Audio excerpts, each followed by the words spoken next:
everyone, welcome to the PVS-Studio channel. We're in the first half of 2025. Long time no see, huh? Well, it's been a while since we last updated you on the analyzer's change in a video format, but we kept enhancing the analyzer. So today we'll try to cover as many of the new features as we can actually remember. Well, without further ado, let's go over the main changes in the PVS-Studio static code analyzer from the past 3 years.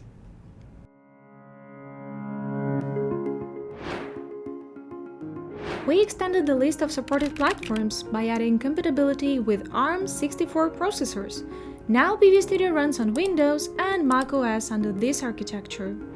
For PVS-Studio Command and PVS-Studio.NET command line utilities, we added the mode for detecting and checking modified files based on the change in their contents. It's an alternative to incremental analysis mode and works well for checking pull requests and commits. For the C# analyzer, we were supporting .NET versions released during this period. Now, PVS-Studio analyzes .NET 7, 8, and .NET 9 projects. We also updated the analyzer to support newer C# versions, including C#13, the latest at the time. We introduced a user annotation mechanism for the C++ and C# analyzers. It enables you to annotate types and functions in JSON format, giving the analyzer additional information for data flow analysis. Sometimes the analyzer can't automatically obtain all the relevant details about the code. For example, spotting errors from the incorrect use of nullable classes in C++ would require the analyzer to perform numerous operations with no guarantee of success. With user annotations, you can immediately flag such classes as error-prone, this way helping the analyzer. Another notable feature is the mode that tracks the hash of the source code line, the very line that triggers a warning, when you mark warnings as false positives. This mode lets you check if the code line has changed since the warning was marked as false. With this mode on, if the code changed, the false alarm mark will no longer suppress the analyzer warning. We altered the way of handling PVS-config files and packed in a bunch of new features. For example, in the PVS-config files, you can now set paths in the analyzer report to be set relative to the solution directory. Plus, our team added support for PVS-config files in the PVS-Studio plugin for CLion. The best warnings mechanism now does a better job of highlighting the most interesting analyzer warnings. We refined the algorithms and adjusted the weights of the diagnostic rules for more accurate selection.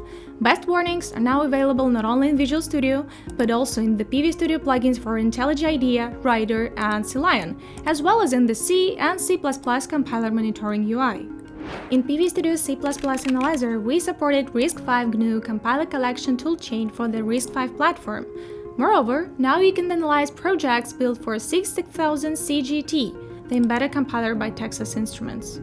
Over the past 3 years, the analyzer has gained 124 new diagnostic rules.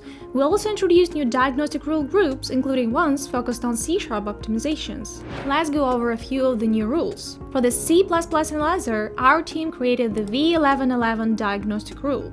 In this example, if a value greater than or equal to size is passed to some bad function, array overrun will occur despite the check. You can easily fix this by adding an additional check. The C# analyzer received the V3200 diagnostic rule. In this code, the product of two int-type values is converted to long. This might have been intended to prevent overflow, but the overflow still occurs during multiplication, and the result is then cast to long. A correct implementation of such a cast pattern would look as follows. The Java analyzer received the V6111 diagnostic rule.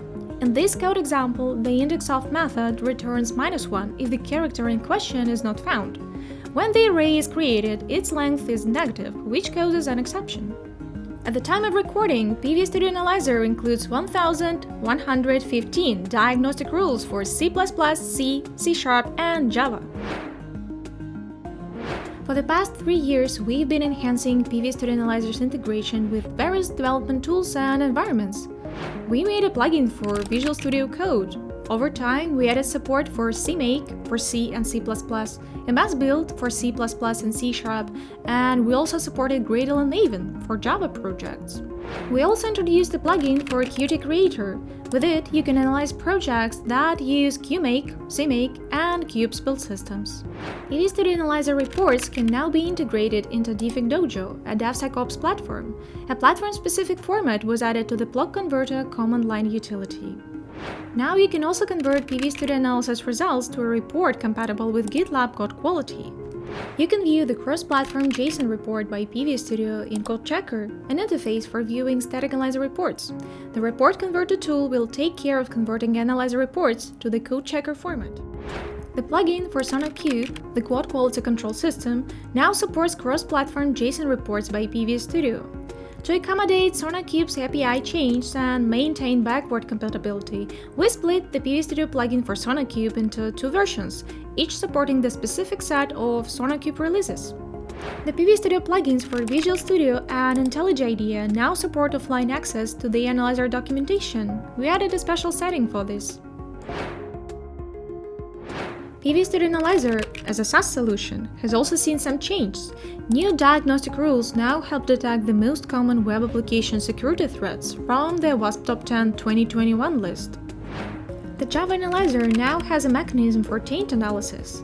Future updates of PV-Studio for Java will focus on SAST, the WASP Top 10 list of the most common potential vulnerabilities, and will include taint-specific diagnostic rules. The C# Analyzer received a software composition analysis mechanism. It enables you to detect vulnerable components and security defects. Game development remains a focus for PV-Studio. We keep improving the integration of PV-Studio analyzers with Unreal Engine for C++ and Unity for C#. Now you can try checking Unreal Engine projects with a free PV-Studio license. We offer free licenses for students, open-source projects, and Microsoft MVPs. We revamped the C++ analyzer to reduce false positives in Unreal Engine projects. Moreover, now you can manage warning suppression files directly in Unreal Engine. For PV-Studio integration with Unreal Engine, we introduced support for AscendDBS, the distributed build system by Ascend Systems. The C# Analyzer now has diagnostic rules aimed at micro-optimizations, all of which are currently Unity-specific. By the way, the General Analysis group now also includes Unity-specific rules. As part of our ongoing improvements, we fixed the issue in the C and C++ analyzer, where including third-party components could disable certain rules. This problem affected Unreal Engine projects too, due to comments in header files being included. That modified PV-Studio settings.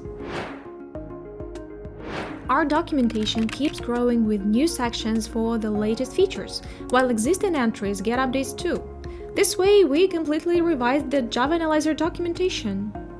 Andrei Karpov released Terrible Tips for C++ Developers, a book covering the most questionable programming practices and explaining why they should be avoided.